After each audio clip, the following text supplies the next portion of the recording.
Численность населения в Герзель-ауле не превышает и 5000 человек. Трудно поверить, но с этого села в годы Великой Отечественной войны сражаться за родину на фронт ушли 34 добровольца. Из них домой вернулись только 19. Многие из них были молодые ребята, которым не было и 20 лет. И сегодня в целях воспитания подрастающего поколения в духе патриотизма на примере односельчан в школе Герзель-аула проводят ряд мероприятий. В первую очередь мы должны уважать ветеранов, прийти им в гости, рассказывать, слушать их, то, что они будут нам рассказывать, свои подвиги, то, что с ними случалось во время войны.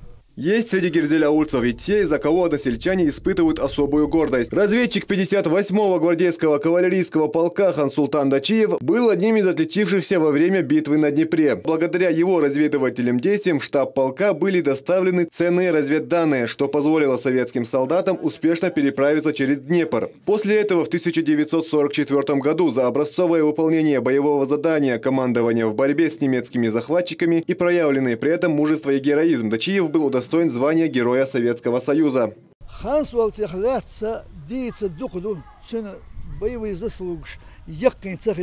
Президиум Верховного Совета СССР в конце 1943 года добавил, что он больше в Москве, в Кремле, в Москве, Кремль, председатель Президиум Верховного Совета СССР, цо вручительницу и дошел съеда орден Ленина, цо и вручить ничего. Юхт амт вогнай, юртем хам вен кома, дазалдук, хансвалд сан был кенти.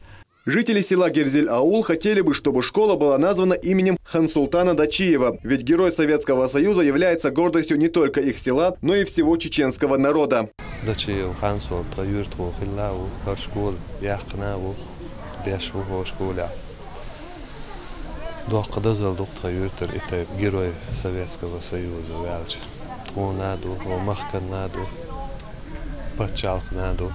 Увековечить память Хансултана Дачиева в его родную школу прибыли сотрудники батальона «Юг» во главе с командиром Анзором Магомадовым. Вместе с собой они принесли мемориальную доску с именем Героя СССР. Разговаривая с присутствующими, Магомадов отметил, что в каждую эпоху, в каждое трудное время в Чечне появлялись герои, и чтить их память сегодня долг каждого из нас.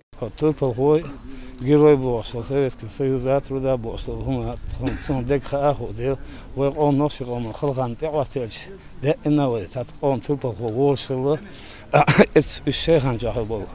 Я сидел, шел тупо хабу, там лишь чвалгизам, он носил, он теательч хани, وأرى وكيبل غوتشوا أحمد عشرة غزوة أبو دولتين يستور بالغوتشوا برختوي أخش برخت أقن حرفهم تأبي خودي أقاح يكشجيرو سويسك سويزا جيرو يقع تين ميل قوان خليزة ميل توربال ديز ميل دين ديز إذا دقم دو أخ ودا موضع اسم بشعة بسبيل بوشلات سياسي بوسر دياش الأرض داخل دخل. 29 мая со дня создания батальона «Юг» исполняется 10 лет. До этого дня его сотрудники с такой же миссией посетят еще 2 школы. Помимо этого, Анзор Магомадов отметил, что по каждому из героев, защищавших родину, будет читаться мавлид. Магомед Ламаркаев, Булат Баканаев и Зелим Закаев. Новости.